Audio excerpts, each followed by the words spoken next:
Bonjour, donc je vais vous montrer aujourd'hui comment rechercher une affaire dans le fichier Business Brokers of Florida, et ça on va le faire à partir du site de notre site Objectif USA, objectif-usa.com.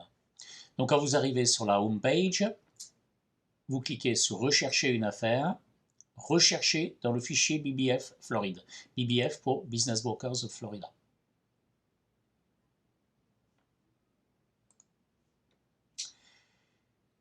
Vous arrivez donc sur cette page, le lien vers cette vidéo est ici. Vous cliquez sur l'image de recherche. Ça vous ouvre une nouvelle page. Et voici, vous êtes dans l'outil de recherche dans le fichier Business Brokers of Florida. La première des choses que je vais cocher, c'est Established Businesses, de façon à ne pas être dans la recherche de nouvelles franchises ou de start-up. Donc, Established Businesses, start-up dans le sens business qui démarre. Vous avez ici les counties. Alors, soit vous pouvez sélectionner tous les counties, soit vous pouvez dire, par exemple, je vais chercher dans le county de Brevard, dans lequel il y a par exemple Melbourne, ou vous voulez faire Brevard et Broward. Dans ces cas-là, vous en sélectionnerez plusieurs. Sur un PC, c'est avec la touche CTRL. Là, je suis sur un Mac, donc voilà, là, j'en ai sélectionné deux. On va revenir dans le cadre de cette recherche sur All Florida Counties. Ensuite, les activités. Donc là, vous pouvez choisir l'activité que vous souhaitez. Pour l'exemple, aujourd'hui, je vais chercher un ice cream business, une affaire de vente de glace. Voilà. Je vais cliquer ici. À noter que si vous voulez rentrer dans le détail des sous-catégories, il vous suffit de cliquer ici. Et apparaîtra un nouveau menu dans lequel vous pouvez désélectionner l'activité principale et dire, par exemple, je veux que les yogurt stores. Bon, dans notre cas, je vais tous les vouloir et je vais donc cliquer sur Submit Selections et je vais revenir ici avec tous les ice cream business. Bon, maintenant ici, j'ai quand même assez peu de champs de recherche. Je vais cliquer sur Advanced Search Options, voilà, et j'aurai plus de champs de recherche. Donc là, en l'occurrence, qu'est-ce que je veux? Je veux un business dont le prix d'achat soit entre 100 000. Globalement, les business en dessous de 100 000, la qualité est souvent assez discutable. Donc à partir de 100 000, disons jusqu'à 400 000. Voilà, les business de 100 000 à 400 000.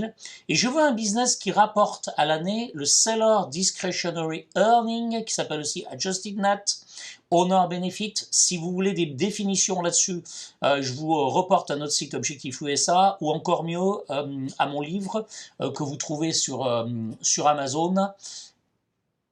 Voilà, que je vais vous montrer. Voilà, qui s'appelle S'expatrier aux États-Unis grâce au visa d'entrepreneur. Voilà. On revient ici, et là vous aurez la définition de ce que c'est que le discretionary earning.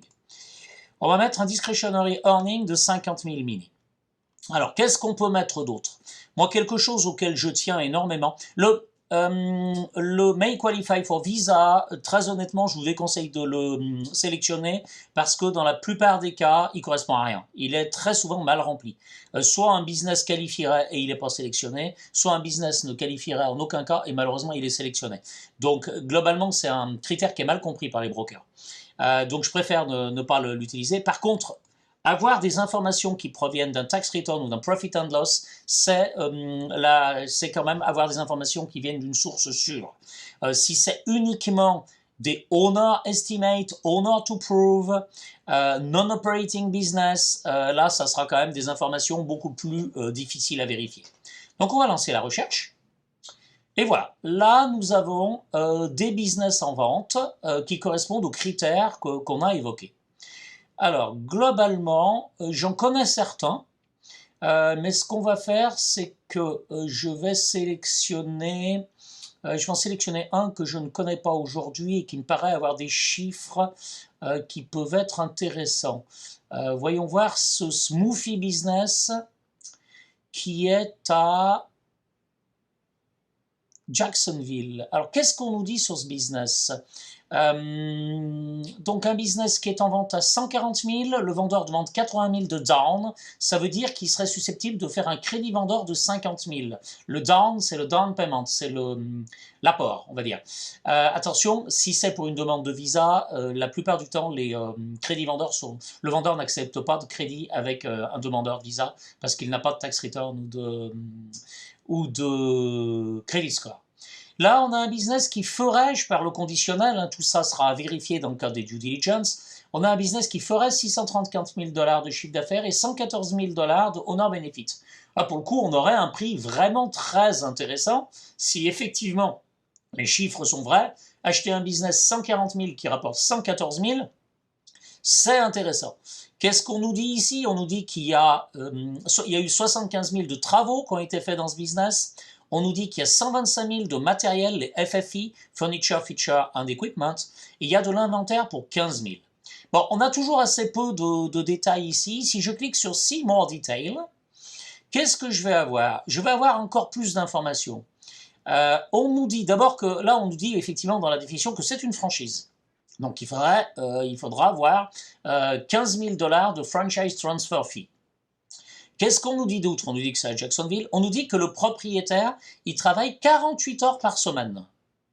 On nous dit que le business est établi depuis 9 ans, détenu par la même personne depuis 9 ans, qu'il y a 3 employés plein temps, 4 employés part-time. Que le vendeur signerait une clause de non-concurrence sur 10 mails pendant 5 ans et resterait 2 semaines pour le training. Ça, encore une fois, c'est ce qu'il propose. On peut forcément demander plus. Les horaires d'ouverture, lundi, vendredi de 7h à 9h, le samedi de 8h à 9h, alors 8h du matin à 9h du soir, hein, et le dimanche de 10h du matin à 8h du soir. Donc 7-7, ce qui est fréquent dans les franchises et en plus dans le smoothie. Bon.